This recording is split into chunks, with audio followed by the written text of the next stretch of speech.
कहता है जर। बोटनी पढ़ने जा रहे हैं। हेलो गाइस, आज हम लोग बोटनी का जर सब पढ़ने जा रहे हैं। जर तना पत्ती के बारे में पढ़ने जा रहे हैं।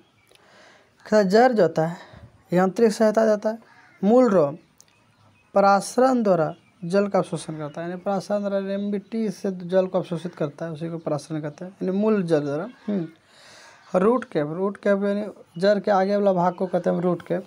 रूट कैप क्या कहता है, मिट्टी को खोदता है ताकि जड़ ज़्यादा से ज़्यादा ज़मीन के अंदर धंस सके, यानी चला जाए। अब मूसला जड़ देखो क्या होता है, यह जड़ सीधे नीचे की ओर जाता है। मूसला जड़ सीधे नीचे की जाता है, इसलिए इसे प्राथमिक जड़ भी कहते हैं। यह पूरे जीवन भर पेड़ के साथ ही चलता है, ये पेड़ के साथ ही रहता है। इसे काटने पर इसका पौधा सूख जाता है, जैसे आम नीम ये सब का जड़ जैसे काटिएगा तो सूख जाएगा। एक होता है अपस्थानिक जड़। यह जड़ जो होता है भूमि के बाहर रहता है, ये भूमि के बाहर रहता है। यह सिर्फ आंतरिक सहायता यानी अंदर में सहायता देने का काम करता है। इसे द्वितीयक जड़ भी कहते हैं। कुछ समय बाद अगर यदि ये स्वतः उड़ भी जाए या काट भी दीजिएगा तो पेड़ सूखेगा नहीं। जैसे बरगद पीपल ये सब का देखते हैं पेड़ लटकते रहता है बाहर में भी। गन्ना मकई अंगूर नीम दहलिया ये सब का पेड़ जो होता है अपस्थानिक जड़ का उदाहरण है। इसको काट देने पर भी वह सूखता नहीं है पेड़। दहलिया के जड़ों से इंसुलिन प्राप्त किया जाता है, यानी जो डायबिटीज़ के काम में दवाई होता है इंसुलिन, या इंसुलिन जो दहलिया के जड़ से ही इंसुलिन प्राप्त किया जाता है। इंसुलिन के हार्मोन के कम स्रावी से ही डायबिटीज़ बीमारी हो जाता है। कुछ जड़ भोजन के काम में भी आते हैं, जैसे गाजर मूली शलजम चुकंदर ये सब सुतनी शकरकंद ये सब जितना भी है इस जड़ को हम लोग भोजन के रूप में खाते हैं। कहता अर्धपात मूल क्या आता है, यह पौधे दूसरे पर उगते हैं, केवल यांत्रिक सहायता लेते हैं, केवल वह आंतरिक यानी पौत्रिक सहायता लेते हैं, यानी इस तरह खाली निर्भर उस पर रहता है, उसका कुछ यानी भोजन पालन नहीं कुछ नहीं खाता है, यानी कुछ उस पर खाली सिर्फ उसको सहायता करने के लिए यानी उसका सहायता लेकर लिए खड़ा रहते हैं, उसको कहते हैं अर्धपात मूल।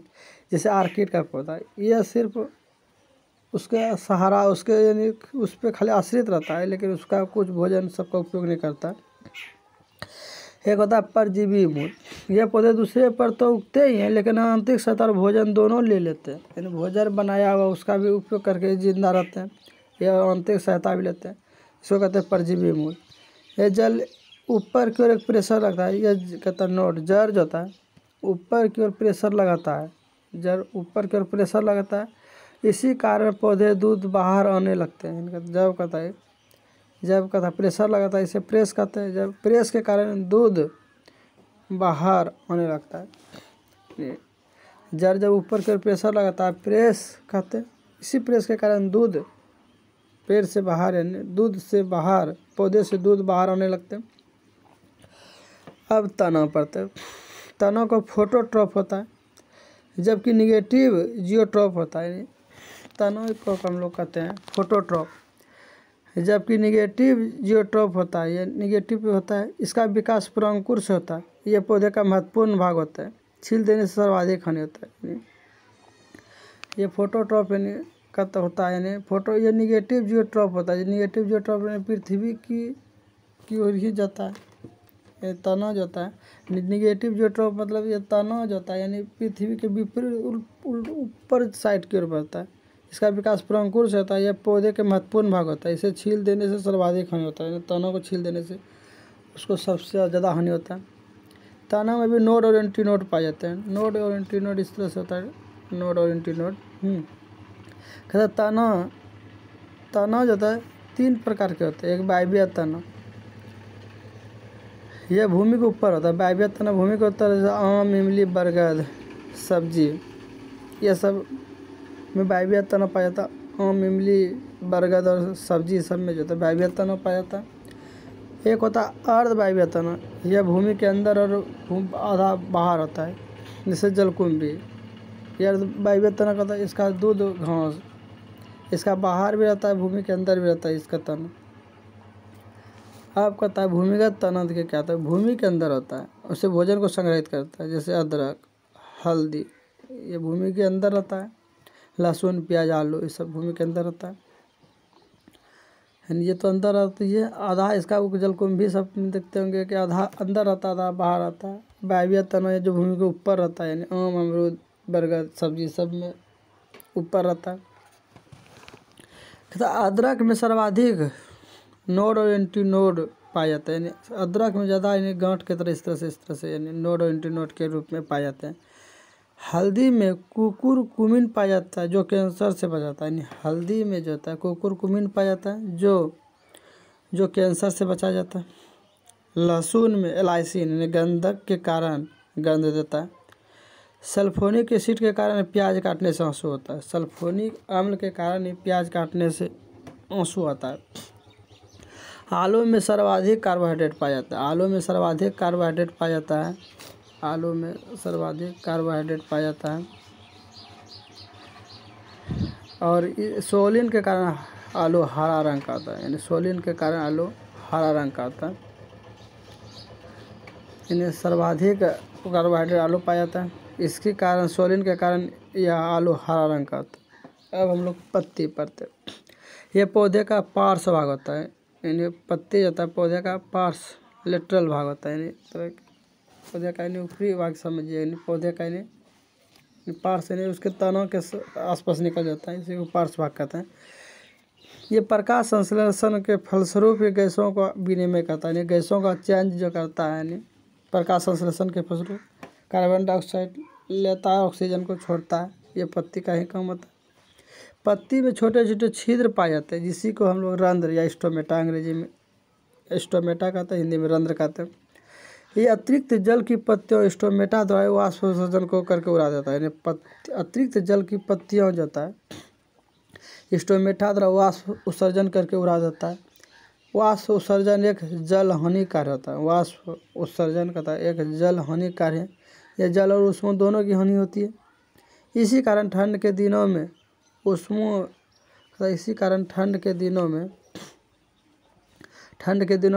बचाने के लिए पत्ती गिरा देती है, कहता है वाष्पोत्सर्जन जल का एक हानि कार्य होता है। यह जल और उष्मा दोनों की हानि होती है।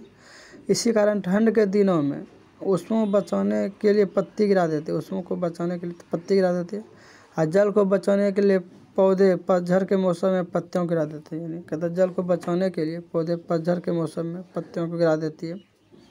पत्तियों का मुख्य कार्य प्रकाश संश्लेषण, वाष्प उत्सर्जन और गैसों का विनिमय होता है, यानी तीन मुख्य रूप से कार्य होता है, यानी प्रकाश संश्लेषण करना, प्रकाश संश्लेषण भोजन बनाना, वाष्प को उत्सर्जन करना, पानी को छोड़ना ऊपर ताकि बारिश पड़े, और गैसों का आदान प्रदान करना, गैसों का इंटरचेंज करते रहता है, और कार्बन डाइऑक्साइड लेता है, ऑक्सीजन छोड़ते रहता है। पत्तियों में क्लोरोफिल पाया जाता है, पत्तियों में कहता है क्लोरोफिल पाया जाता है,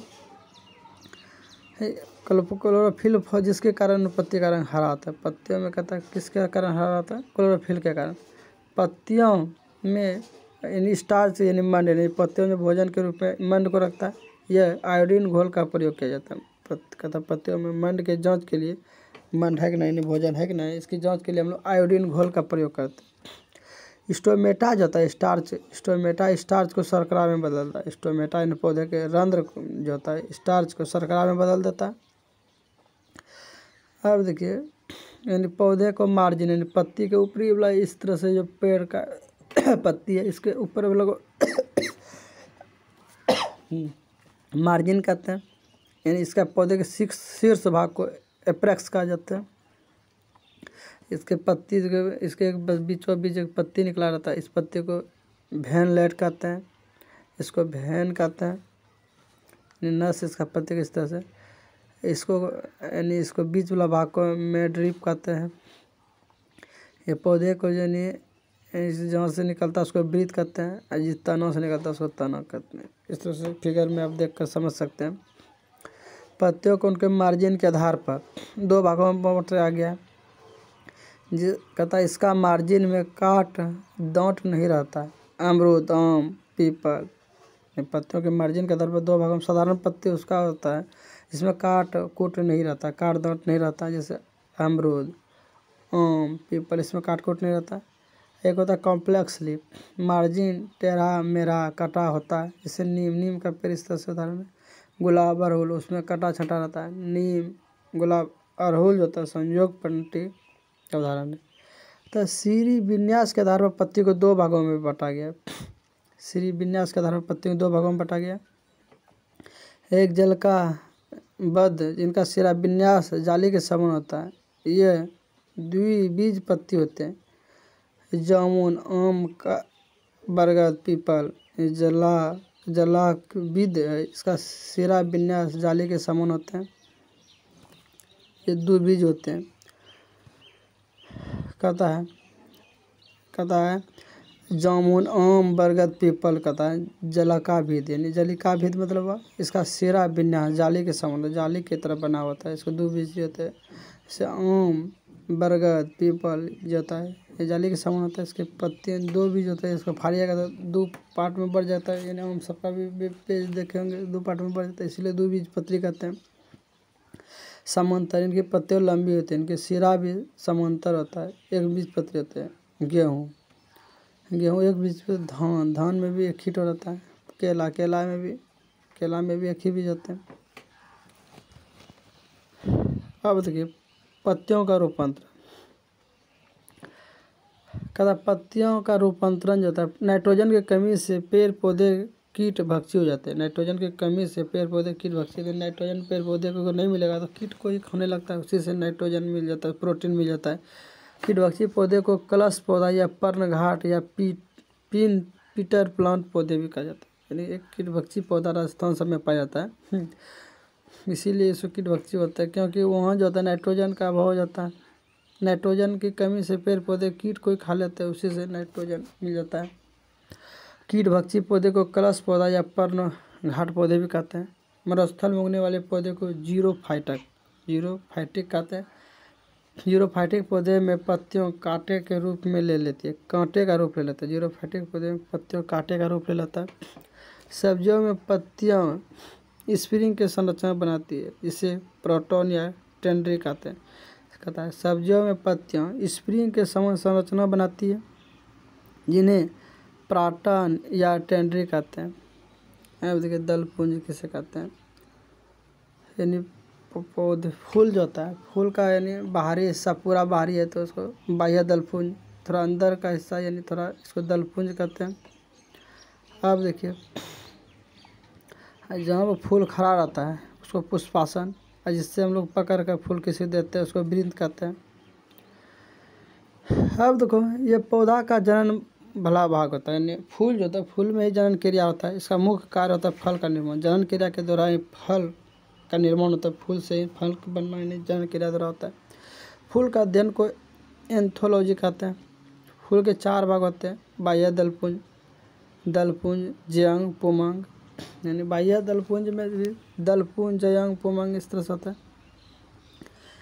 कहता है यह हरे रंग का होता है, यह कली अवस्था को सुरक्षा करता है। यानी फूल के बाह्य दलपुंज का कार्य होता है, यानी कली को अवस्था में है तो उसको सुरक्षा देना। उसके बाद यानी फूल जब विकसित हो जाता है तो बाह्य दलपुंज खत्म हो जाता है। दलपुंज जो होता है कीटों को परागण के लिए आकर्षित करता है। दलपुंज जो कीटों को यानी परागण मतलब उसमें जनन के लिए यानी आकर्षित करता है। इसका रंगीन होता है। रात में खिलने वाले फूलों का दलपुंज सफ़ेद होता है, जो रात में खिलता है दलपुंज उसका सफ़ेद होता है। दिन में खिलने वाले फूलों का फूल दलपुंज रंगीन होता है। दिन में जो खिलने वाला दलपुंज होता है रंगीन होता है। यह क्रम समाहित होता है। कहता है जयंग फूल का भी तीन भाग होता है। जयंग फूल का भी तीन भाग होते हैं।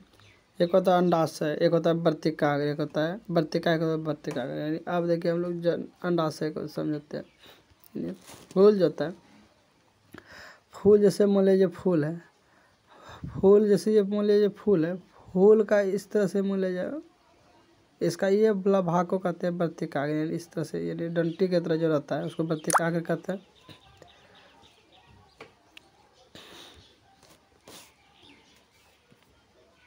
इतना ही रहने